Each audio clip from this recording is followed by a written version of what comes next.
En cette heureuse circonstance, permettez-moi de témoigner toute ma gratitude à son Excellence M. Denis Sassou Nguesso, Président de la République, pour son œuvre inlassable visant la modernisation de l'État. L'élaboration du plan stratégique de la réforme de l'État s'inscrit dans cette logique. Monsieur le ministre, nous sommes très sensibles à l'honneur que vous faites au département de la Sangha en général et à la ville de Ouesso en particulier d'abriter les présentes consultations spécifiques relatives à l'actualisation du plan stratégique de la réforme de l'État dont le lancement a eu lieu le 27 juillet 2022 à Pointe-Noire. La réforme de l'État,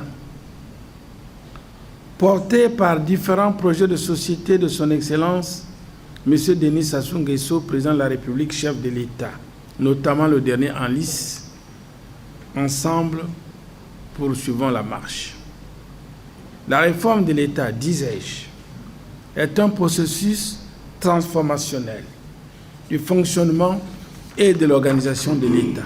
Ce changement transformationnel ne vise pas simplement la modification de l'architecture institutionnelle de l'État, mais a pour finalité d'agir sur son essence à travers la mise en place des organes de suivi et évaluation, de pilotage et de coordination, tant au niveau global, sectoriel que territorial. La vision de l'État que porte son Excellence M.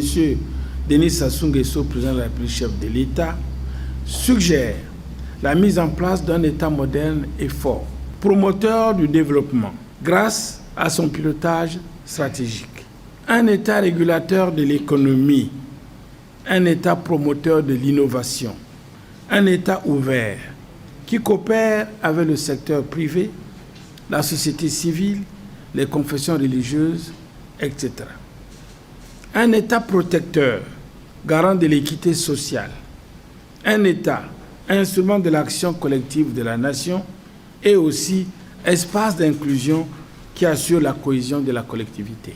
Cette approche inclusive justifie l'organisation des consultations spécifiques sur l'actualisation de l'avant-projet du plan stratégique de la réforme de l'État qui ont débuté à Pointe-Noire il y a quelques jours et qui se poursuivent aujourd'hui à Ouesso. Ces consultations visent à recueillir les contributions de différentes entités ici présentes afin de s'assurer que le cadre de coordination et de pilotage des réformes à mettre en place dans notre pays, assorti de plans d'action national, sectoriel, voire territorial, objectif ultime de ce processus soit le plus inclusif possible à travers le processus de son élaboration.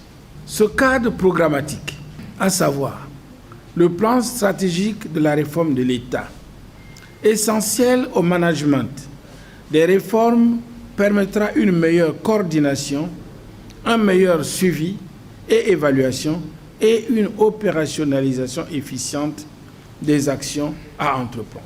De même, ce cadre établira clairement la répartition des responsabilités des acteurs institutionnels et favorisera l'appropriation des réformes par les usagers, voire les agents de l'administration.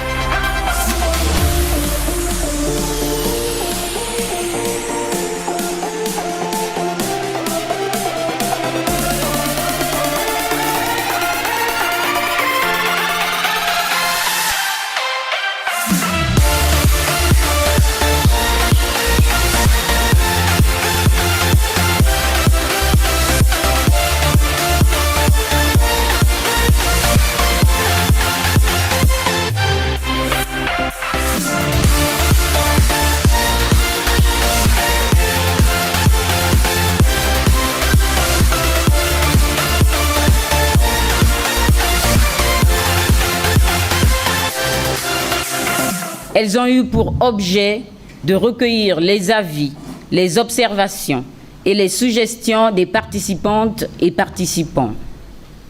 120 personnes représentant les administrations déconcentrées et décentralisées, les organisations de la société civile, le secteur privé, les confessions religieuses ont pris part aux travaux y relatifs.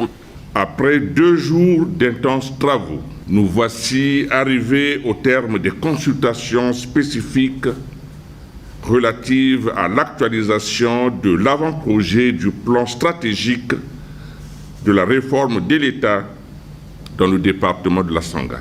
Nous avons eu l'occasion d'examiner de manière approfondie l'avant-projet du plan stratégique de la réforme de l'État dont le processus d'actualisation a été lancé à Brazzaville les 16 et 17 février 2022.